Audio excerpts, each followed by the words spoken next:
Teteh tahu nggak kenapa di media sosial orang bisa mudah mengeluarkan kata-kata kotor menurut Teteh kenapa? Kita punya kebebasan, tapi orang lain juga punya kebebasan gitu. Karena pikirannya sudah tidak suci teh. Sudah banyak racun di dalam pikiran. Itu ruang publik loh. Ya, dia bebas menuliskan apapun. Padahal asupan gizinya negatif. Padahal asupan informasinya negatif. Jadi yang keluar kira-kira bakal negatif atau positif? Pendidikan itu merubah kotoran jadi emas atau emas jadi emas. Mengeluarkan atau mengembalikan ke orang tua itu bukan bagian dari pendidikan. Abah setuju. Tapi itu jika sudah berulang kali teh. Orang yang mampu merubah anak. Yang tak bermasalah itu bukan malah dibuang, tapi dirangkul gitu. Assalamualaikum warahmatullahi wabarakatuh. Jumpa lagi dengan kita. Dan siapa? Hah? Namanya apa? Mau nak jawab. Namanya? Salma. Salma umur berapa sekarang? 17. Aku nggak. Berapa yang serius? 18. Oh mbak, anak saya ini kan sering banyak bertanya sama saya soal berbagai fenomena yang terjadi kekinian. Nah, daripada pertanyaan-pertanyaan itu disimpan hanya untuk dia, lebih baik diskusi kita ini sesekali kita dokumentasikan. Karena beberapa orang tua juga sering minta dialog-dialog antara saya dengan anak bisa didokumentasikan. Kali ini kita membahas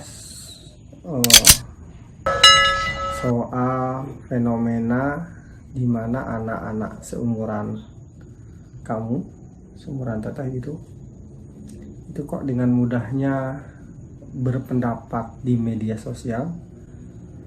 Semua orang boleh berpendapat kan, tapi sayangnya seringkali menyakiti kelompok orang lain ya dengan mudah, dan biasanya selesai dengan minta maaf.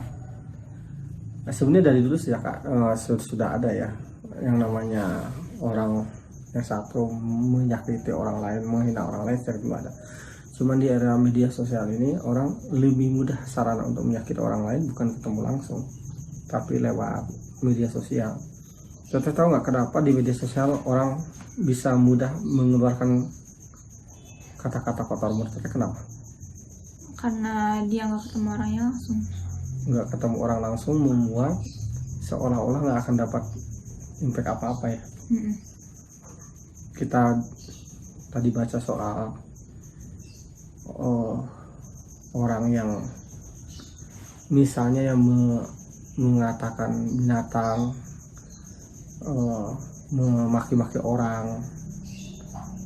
Bahkan kalau seseorang nggak masalah, tapi kalau sudah menyangkut sebuah golongan, misalnya suku, agama, itu kan bisa menyakiti banyak orang ya. Seperti kalimat Palestina, ya semua orang boleh berpendapat gitu. Nah, sebentar, boleh nggak setiap orang berpendapat tentang sebuah hal? Boleh. Tapi apakah semua yang kita pikirkan, apa yang semua kita ratakan harus kita ungkapkan di depan banyak orang? Nggak, harus mikir dulu itu kira-kira pendapatnya bisa menyinggung pihak lain atau enggak. Tapi kan orang itu bisa mengatakan gini, kita punya kebebasan pendapat. Ini kan pendapat gua, ini kan pendapat saya, terserah saya dong. Gimana kalau orang mengatakan dengan dalih kebebasan pendapat, dia boleh saja mengungkapkan apa yang dia pikirkan? Setuju nggak? Setuju, tapi kan kita punya kebebasan, tapi orang lain juga punya kebebasan gitu. Jadi kita tuh harus saling menghormati kebebasan. Jadi intinya gini, kebebasan kita itu sebetulnya dibatasi oleh kebebasan orang lain. Kalau Teteh pelajari pelajaran PKN kan ada tuh. Kita boleh bunyiin musik keras-keras, ya kan? Boleh nggak? Boleh ngaji dengan bacaan keras-keras, boleh nggak? Musik yang bacaan keras-keras boleh nggak? Tapi misalnya ada orang istirahat di situ, orang lain berhak nggak untuk mendapatkan kesunyian tetangga kita? Berhak. Berhak. Jadi seseorang boleh karaokean di rumahnya sekuat tenaga, tapi orang lain juga berhak tidak mendengarkan suara musik tetangganya itu. Jadi ketika seseorang menyanyikan musik keras-keras, bebas kan, tapi ketika tetangganya terganggu, berarti dia pada dasarnya merampas kebebasan orang lain kan? Iya. Ya. Nah, sama berpendapat. Semua orang boleh berpendapat. Tetapi adalah normal jika setiap individu di dunia ini, sejahat apapun, ketika merasa dirinya dihina dengan perilaku insult, apa insult?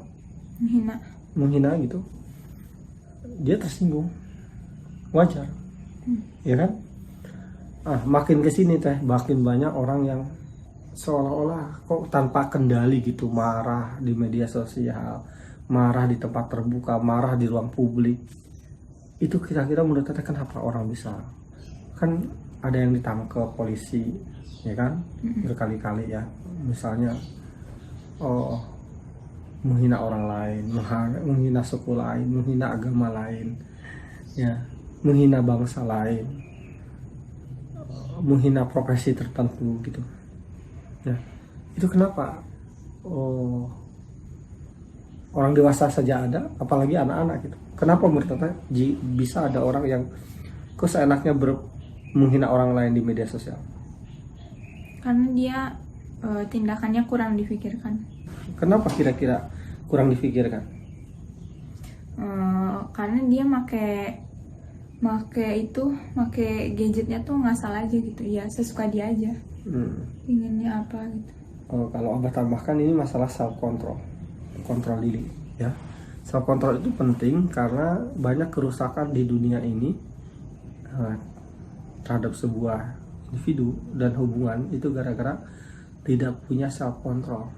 Nah, self control itu bisa dibentuk dengan cara apa? Dengan kalau dalam agama kita dengan puasa, mengendalikan diri itu, dengan manajemen emosi, dengan latihan marah yang benar. Di rumah Abah boleh nggak marah? Boleh nggak kecewa? Di rumah kita boleh nggak semua orang kecewa? Boleh. Boleh. Tapi ada batasannya nggak? Ada. Marahnya ada batasan nggak? Ada. Apa batasan marah di rumah Abah?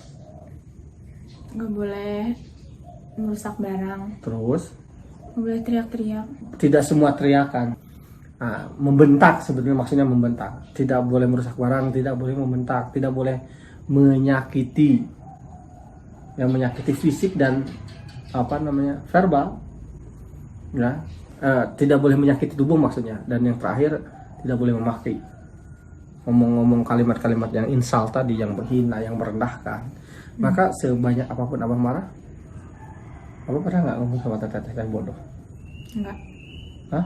Enggak. Teteh blow on. Yang paling sering Abah nyebut teteh Lasmini, Markona paling. Enggak. Markona doang. Nah, kalau anak-anak itu tidak dilatih sejak kecil bagaimana mengendalikan perasaan, ya maka ya dia begitu, akan tidak punya kendali, dah terbiasa. Nah, sama ketika apalagi kalau gini ada orang tua yang kalau anaknya marah gitu ya malah dituruti keinginannya. Menurut saya apa yang terjadi? Kalau anak marah dituruti kan, dan misalnya tadi anaknya kan ada tuh orang tua yang kemarin ngomong, saya sudah membatasi anak gadget, tapi kemudian anak saya suka marah kalau HP diambil. Sebel saya, daripada marah saya kasih. Nah itu apa yang terjadi menurut saya? Kalau gara-gara marah diturutin? Ya dia bakal marah terus buat memenuhi keinginannya. Bukan hanya marah terus ya. Orang tua ini sampai kapanpun tidak akan pernah bisa mendidik anak. Kenapa? Karena anaknya yang mengendalikan orang tuanya, bukan orang tuanya yang mengendalikan anaknya. Ya? Berarti kan sebentar lagi berumah tangga nih. Iya. Iya. Yang pertama karena tidak ada kendali diri orang itu. Ya. Yang kedua, gini ya, apa yang kita ucapkan, apa yang kita lakukan itu bergantung kan sebetulnya isi kepala otak kita, isi hati kita. Jadi ketika keluarnya negatif, ucapannya negatif, perilaku negatif, itu gara-gara apa? Gara-gara pikirannya negatif. Nah, pikiran negatif itu dibentuk atau datang dengan sendirinya? Dibentuk. Nah, seperti makan ya. Kalau kita nih, tubuh teteh nih, makanannya sering makanan yang jelek, kira-kira wajar nggak tubuh kita rusak? Wajar nggak tubuh kita negatif? Hmm. Nah, ketika pikiran itu kan butuh asupan ya. Informasi, tayangan, wawasan, dari buku, dari tayangan, dari tontonan, dari musik, dari macam-macam ya. Nah, kira-kira kalau anak-anak itu tanpa kendali yang bermedsos ria, berkenalan, berinteraksi dengan banyak orang ya, tanpa pengawasan orang tua, umumnya anak seumuran kamu itu akan lebih banyak kalau tanpa pengawasan ya. Apalagi misalnya kontrol dirinya belum bagus, value-nya belum mantap, software-nya belum bagus, bahasa agama kita, akidahnya belum bagus. Kira-kira kalau dia berlama-lama di internet tanpa pengawasan orang tua, menurut Teteh, anak umuran Teteh itu bakal lebih banyak menggunakan gadget mereka untuk sebanyak-banyaknya kebutuhan atau kesenangan? Kesenangan. Akan sebanyak-banyaknya untuk education atau entertain? Nah, sebenarnya entertain nggak masalah kan, tapi kalau tanpa pengawasan, dijamin nggak anak-anak itu akan berinteraksi dengan orang-orang yang mempengaruhi mereka secara positif? Dijamin nggak? Enggak. Nah, kalau kemudian yang dilihatnya adalah interaksinya, adalah yang dia baca, yang dia gaul di internet atau di media sosial adalah tempat-tempat yang buruk, jadi menurut Teteh, pikiran-pikiran buruk, informasi buruk, tayangan buruk, wajar nggak makin lama pikirannya itu makin rusak? Hah? Ya, Jadi pikirannya sudah apa tadi? negatif, terkontaminasi. Terkontaminasi, itu yang kedua penyebabnya, terkontaminasi. Jadi pikiran itu kayak tadi ya. Dan ini malah lebih kompleks kalau kita makan yang buruk, individu kita ya paling tubuh kita sakit dan hanya berdampak pada diri kita sendiri. Tapi kalau pikiran atau hati kita rusak deh, karena dapat asupan-asupan yang buruk, yang dirugikan bukan hanya diri kita, orang lain di sekitar kita. Jadi penyebab keduanya.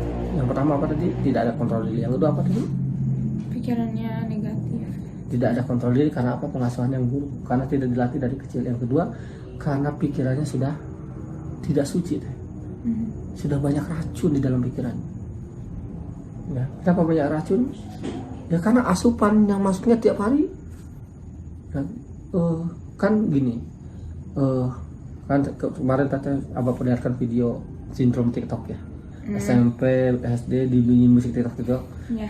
kasih challenge gitu, dibunyiin musik TikTok yang populer gitu kan, disuruh diem, enggak Teh, nggak bisa, tiba-tiba gini aja. Ya, bahkan ada orang tua yang lapor sama Abah, lagi sholat, itu kakinya, tangannya gerak-gerak ini, saking sudah ratusan kali dengar lagu itu dan refleks tubuhnya. Artinya apa? Tubuhnya sudah dikendalikan oleh apa yang dia lihat, apa yang dia dengar gitu. Celakanya tanpa pengawasan pula dia bermedia sosial, anak-anak ini. Orang dewasa aja bisa berperilaku buruk, apalagi anak-anak yang belum matang emosinya, belum dewasa. Gini deh, asupannya sudah buruk. Terus sudah asupannya buruk, pikirannya buruk, dia bebas berpendapat di ruang publik. Media sosial itu ruang publik kan? Udara ini ruang publik. Ya. Internet itu ruang publik loh. Ya, dia bebas menuliskan apapun. Padahal asupan gizinya negatif.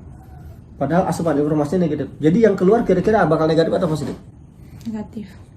Negatif. Nah, kira-kira menurut Teteh, untuk mencegah fenomena ini supaya nanti soalnya akan lebih banyak lagi orang anak-anak yang kayak gini, nanti minta maaf, nanti kemudian menyakiti orang lain, akan muncul namanya perpecahan gara-gara misalnya satu orang menghina, misalnya ya, menghina orang Papua lalu kemudian tersebar di medsos, semua orang Papua bisa marah. Padahal satu perbuatan satu orang. Akhirnya orang Papua mungkin benci jadi orang Jawa, benci sama orang Jawa, ya kan? Dan seterusnya. Dan orang Jawa yang di Papua kemudian yang kena dampaknya. Atau ada seseorang yang menghina orang Palestina dengan sebutan babi dan seterusnya. Masalahnya kan ada sebagian kita ada yang kemudian bersimpati dengan Palestina lalu kemudian dibilang begitu. Kalau dia tidak bersimpati nggak apa-apa, itu hak dia. Tetapi kan ketika dia menghina sebuah bangsa, maka ada dia pada dasarnya bukan menghina seseorang, menghina sekelompok orang gitu. Yang menurut Teteh, supaya fenomena ini tidak terjadi, apa yang harus dilakukan? Anak-anak seumuran Teteh atau di bawahnya atau di atasnya tidak sembarangan gitu kemudian menyakiti orang dengan kalimatnya, dengan teks yang dia tulis, yang dia ketik. Apa yang Teteh harus lakukan? Menggunakan gadget dengan bijak. Itu terlalu normatif. Iya, tapi kan bener emang. Iya, tapi dengan bijak. Pertanyaannya, mungkin nggak anak-anak itu akan menggunakan gadget itu dengan bijak, sementara dia belum dewasa?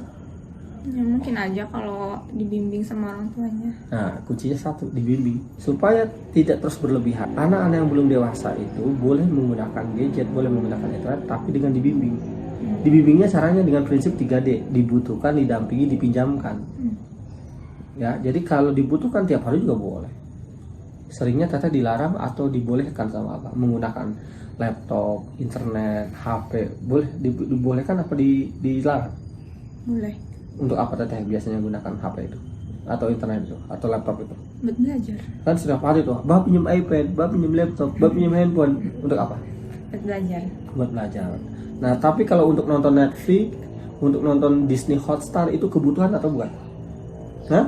Bukan. Untuk nonton musik itu kebutuhan atau bukan? Bukan. Untuk nonton Namdosan, Seodal, nih Han Ji Pyong itu kebutuhan atau bukan? Tahu Namdosan?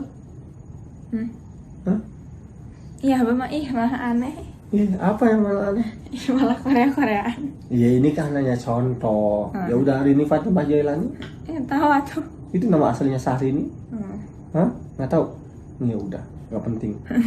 Nah, jadi dibutuhkan. Yang kedua, didampingi. Apa boleh nggak Teteh di kamar sendirian? Boleh. Maksudnya megang HP. Pada dasarnya dibolehin nggak pada dasarnya? Ya, Teteh kan udah 18 atuh. Oh, waduh.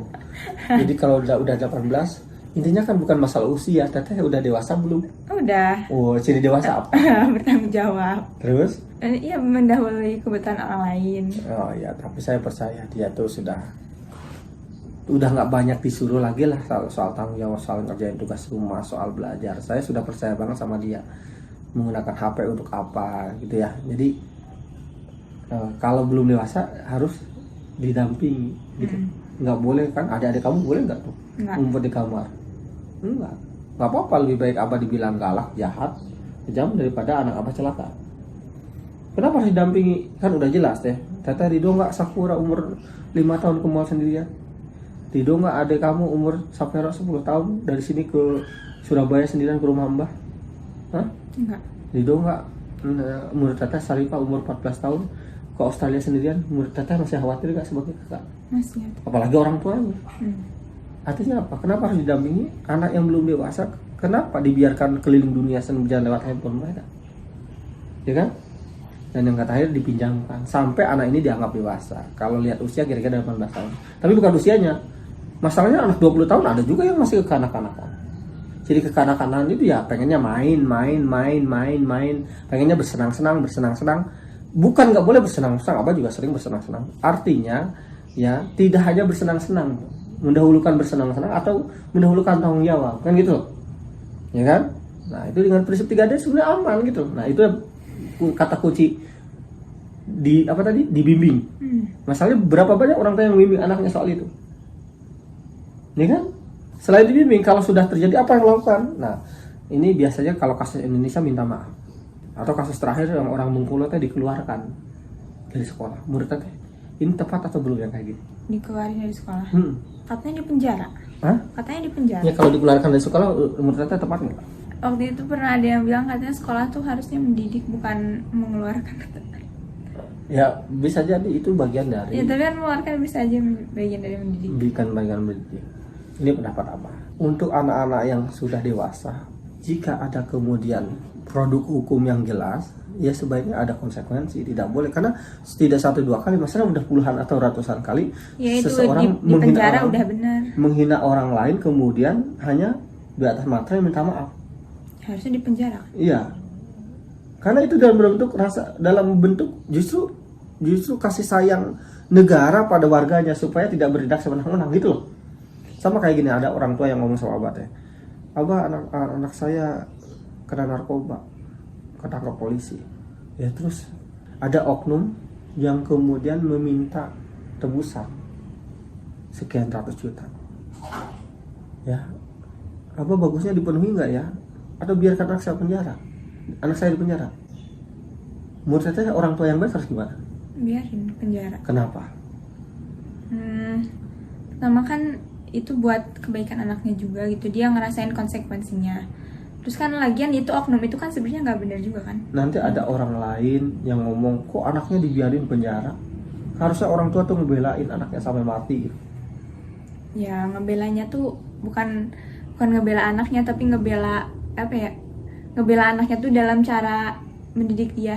Ya, konsisten kita bukan pada seseorang individu atau anak kita, tapi pada kebenaran. Ya. Abang ngomong gini, kalau ibu sayang sama anak, biarkan anak ibu di penjara. Kenapa? Biarkan anak ibu merasakan dampak akibat perbuatan dia. Apa yang terjadi kalau anak ini tidak di penjara, kemudian ditebus, dia melakukan perbuatan buruk, yang menanggung akibat adalah orang tua. Adil nggak? Enggak. Hah? Kira-kira akan terus berulang nggak ini anak macam ini? Nah, jadi menurut Abah, jika sudah terjadi gimana? Secara umum ya, supaya tidak terjadi lagi, dilatih kontrol dirinya. Yang kedua apa tadi? Didampingi, dibimbing soal bermedsos, ya kan? Nah, kalau sudah terjadi gimana? Misalnya seseorang melakukan penghinaan terhadap orang lain, ya, jika ini anak ini di bawah umur, teh harus paham ya, anak itu yang di bawah umur teh dalam perspektif pendidikan, anak yang berbuat buruk itu disebut korban. Pertama, karena nggak ada satupun anak teh ketika lahir berniat menghancurkan masa depannya. Ada nggak anak ketika lahir ingin menjadi penjahat? Ada nggak semua cita-cita anak? Ada nggak cita-cita anak aku pengen jadi rampok yang sukses? Nggak. Anak-anak cita-citanya baik nggak? Baik. Ya umumnya tuh kan urutannya tuh ya. Kalau masih kecil biasanya pemadam kebakaran dulu, ya kan? Jadi pilot, ya kan? Sampai 5 tahun, 6 tahun kan? Nanti berubah kan? Betul nggak? Supir taksi. Nah, supir taksi, ya itu supir taksi mah umur kira-kira 3-4 tahun tuh. 5 tahun pemadam kebakaran. Kenapa supir taksi itu? Karena otak anak konkret ya. Ketika dia naik taksi, merasakan anaknya naik taksi, pengen jadi supir taksi. Ketika dia naik bus, supir bus. Ketika anak adik kita umur 4 tahun, 5 tahun naik delman, pengennya jadi supir delman, biar bisa naik delman tiap hari. Kan gitu, nggak usah protes Bapak Ibu kalau anak punya cita-cita macam itu, kan gitu. Karena fitrah anak itu baik, suci dari awalnya itu. Kenapa bisa rusak? Karena pikirannya dibiarkan rusak, dikotori mungkin tidak oleh orang tuanya. Misalnya, tapi ketika orang tua membiarkan anaknya nih main medsos tanpa pengawasan, punya HP belum cukup umur, ya, berarti pada dasarnya membiarkan orang lain masuk nggak ke dalam pikiran anak, ya kan? Ya, jadi dia sebenarnya adalah korban atas kelalaian wali atau orang dewasa yang bertanggung jawab terhadap dia. Kalau menurut Abah tidak setuju kalau anak-anak itu malah dikeluarkan dari sekolah. Apalagi baru satu sekali. Kita harus menangis, harus sedih jika ada murid kita dikeluarkan. Tidak dilarang murid dikeluarkan atau dikembalikan ke orang tua, tapi itu berarti kita sekolah gagal untuk memperbaiki. Pendidikan itu merubah kotoran jadi emas atau emas jadi emas, merubah yang buruk jadi baik atau merubah baik jadi baik. Ya, kalau baik jadi baik mah nggak berubah tuh. Ya iya. Jadi yang terbaik itu merubah kotoran jadi emas atau merubah emas jadi emas. Kotoran jadi emas. Guru yang berkualitas, sekolah berkualitas itu yang mampu mencetak anak-anak bodoh jadi anak pintar atau anak-anak pintar semua dari pintar lagi. Kalau jadi pintar jadi sangat pintar kan bagus. Iya, tapi yang kenyataannya adalah biasanya kelas terbaik, sekolah terbaik, ya inputnya sudah baik atau belum? Udah. Jadi apa susahnya ngajarin anak yang sudah bisa matematika? Guru yang berkualitas itu merubah anak yang nakal jadi baik. Yang nakal jadi baik. Itu yang anak yang baik ya biasa aja gitu. Yang nakal terjaga jadi kebaikan. Baik, ya iya, itu yang guru berkualitas. Ya Kak, pendidikan terbaik adalah yang mampu merubah anak. Yang tak bermasalah itu bukan malah dibuang, tapi dirangkul gitu. Apalagi baru sekali, kecuali udah berkali-kali. Ya, mengeluarkan ke sekolah itu juga bagian dari mengeluarkan atau mengembalikan ke orang tua, itu bukan bagian dari pendidikan. Abah setuju. Tapi itu jika sudah berulang kali teh. Dan itu pun sekolah harus minta maaf. Bapak Ibu, saya minta maaf. Sambil menangis sama orang tua. Kami nggak mendidik anak Bapak Ibu. Kami nggak sanggup. Kami mengembalikan lagi kepada Bapak Ibu agar bisa dipeluk oleh Bapak Ibu lagi, agar bisa dirangkul oleh Bapak Ibu lagi, agar bisa diajak komunikasi dengan Bapak Ibu lagi gitu. Nah, jadi tapi kalau bersekali nggak boleh keluar yang menurut Abah ya. Jadi caranya gimana? Harus dibuat anak-anak ini komitmen dengan orang tuanya, dengan sekolah, ada tahapan yang jelas selama 1 tahun 2 tahun itu harus melakukan apa saja. Jika tidak melakukan tahapan itu dalam rangka dalam tanda kutip bertobat untuk memperbaiki, ya barulah anak itu kemudian dikembalikan ke orang tua. Jadi dikasih kesempatan gitu, ya bukan ujung-ujung dikeluarkan, ya. Nah, karena tidak bisa kita mengatakan seseorang saya bertobat tapi nggak ada langkah-langkah konkret apa yang dilakukan. Ya, cuma ngomong doang mah gampang ya kan? Ya minta maaf doang mah gampang nggak? Gampang. Iya. Ternyata menyakiti Apalagi apa? kalau langsung mah nggak terlalu gampang sih. Hmm? Kalau langsung nggak terlalu gampang. Misalnya datang ke rumah orangnya gitu, maaf. Nggak terlalu gampang. Tapi kalau di medsos ya gampang aja, lebih gampang gitu. Kalau Teteh supaya teman-teman Teteh nggak kayak gitu gimana sih? Teteh baik-baik. Teteh baik-baik. Berarti kita harus bergaul di tempat yang baik. Ya. Nah itu namanya zonasi Hijau. zonasi pergaulan. Zona hijau. Iya berarti itu namanya Zona pergaulan. zona pergaulan yang bagus. Kita harus milih. Teteh sudah baik misalnya di tempat yang buruk. Kira-kira Teteh yang akan mewarnai mereka atau Teteh yang diwarnai mereka? Warnai. Jadi berbahaya Bapak Ibu kalau kita kemudian tidak berjamaah di tempat yang baik. Ya. Sebagian kita yang tidak memberikan gadget pada anak, mengikuti Tristan Harris, mengikuti Tim Kendall, mengikuti Bill Gates dan Steve Jobs yang tidak memberikan anaknya, ahli teknologi loh, tidak memberikan anaknya gadget dalam usia tertentu gitu, akan dianggap aneh. Kenapa dianggap aneh? Karena kitanya salah gaul. Ya. Hampir semua orang tetangga kita, teman kita pakai membiarkan anaknya main TikTok tiap hari, bermedsos setiap hari tanpa pengawasan, gitu. Dan kita yang tidak ngasih dianggap aneh nggak kira-kira? Ya ibaratnya gini lah, kalau kita sudah merasa baik lalu dianggap aneh, berarti kita salah gaul lah.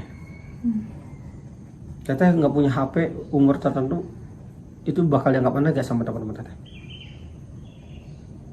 Kalau gaulnya salah. Aneh. Apa bahaya nggak punya HP? Bahaya nggak ada. Nggak ada. Teteh sekarang udah boleh punya HP sekarang? Boleh.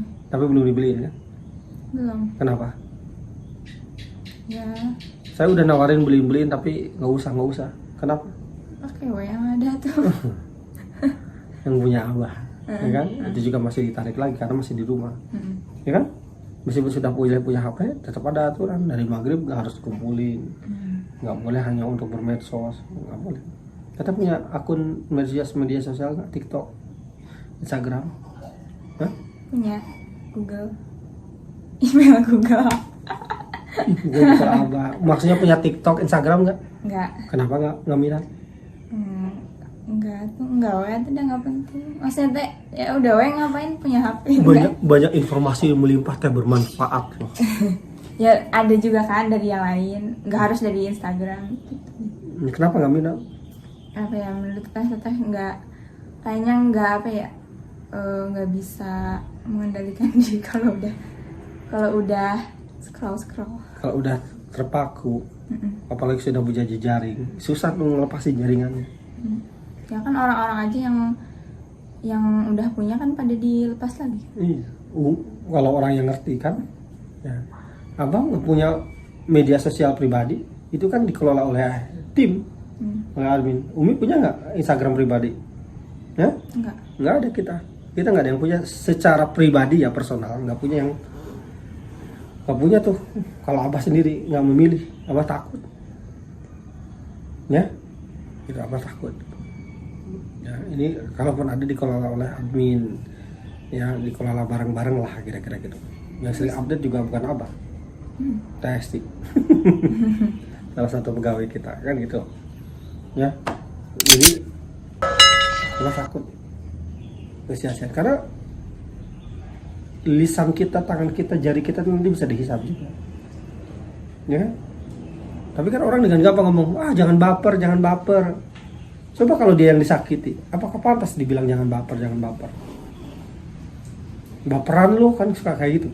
Mudah-mudahan tidak terjadi pada anak-anak kita ya.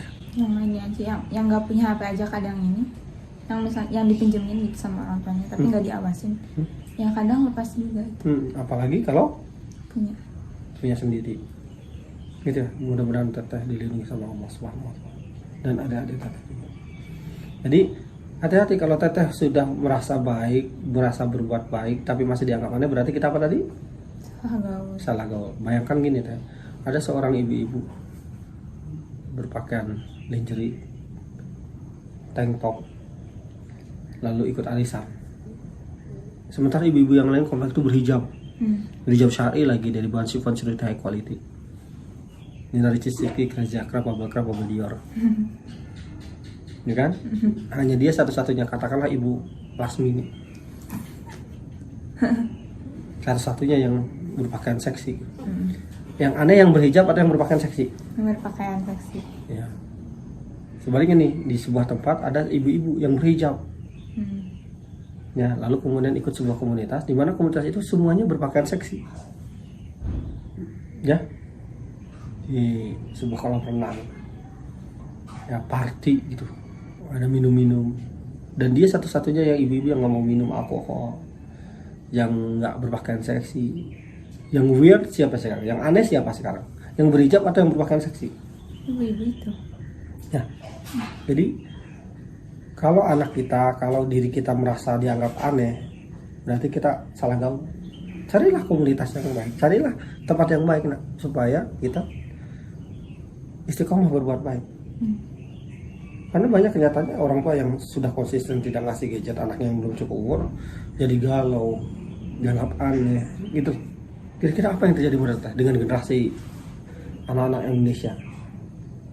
Kalau setiap hari anak itu kemudian tanpa pengawasan, tanpa pendampingan, tanpa bimbingan, dibiarkan berinteraksi dengan orang asing yang mereka tidak kenal, apa yang terjadi? Akan jadi bangsa apa negeri kita? Yang menguasai teknologi kah?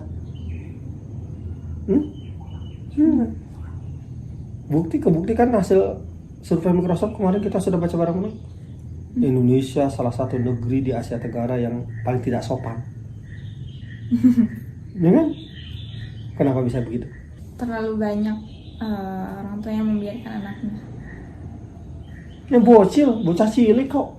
Masih SMP, masih 10 tahun, 15 tahun tiba-tiba sudah bebas ngomentarin orang lain. Apalagi pendidikannya masih ini. Kan Indonesia pendidikannya belum bagus. Apalagi belum bagus pendidikannya. Udah kepanjangan. Dadah. Assalamualaikum. Salam.